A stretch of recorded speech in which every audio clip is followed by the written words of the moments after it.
Welcome, my name is Vince, and today we're going to cover the Radioddity HD-1 FRS PMR radio. Let's check out what's in the box. Okay, right off the bat we have the Radioddity manual. You'll see here we have a drop-in charger for both radios. We have the USB adapter, the cord, and two hand straps. There's something else down here. Oh, they're just screws for the belt clips. Now we have two handheld radios, and underneath them we have the belt clip. That's what the screws are for. Let's open it up, and here's what we have. Everything in the box is what you need to get started. Now the HD-1 is also a feature-packed radio. Let's check out the features.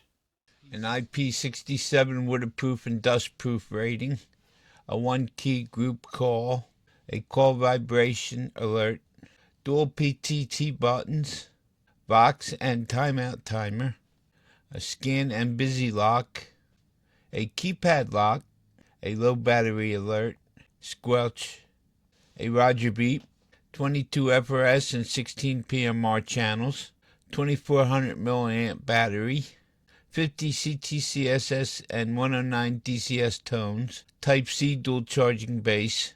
Okay, now let's take a look at the radio. On the top we have the antenna, we have an SOS button, and we have the volume on-off switch.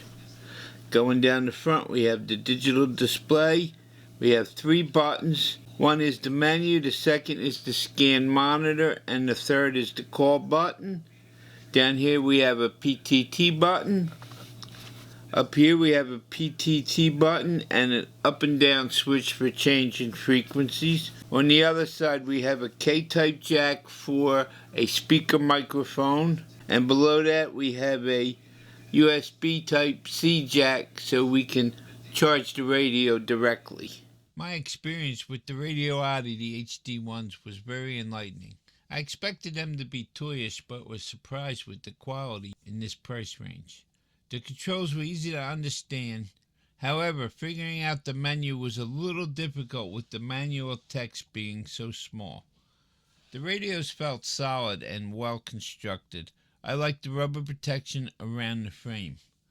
Audio quality was better than expected, loud and clear.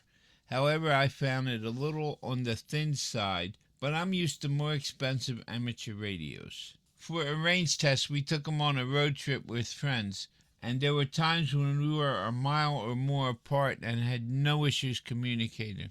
They even worked well in the hotel. The battery life was impressive. We drove 4 hours each way and used them while we were there. When we got home, they were still around 50%. My only complaint would be the manual size.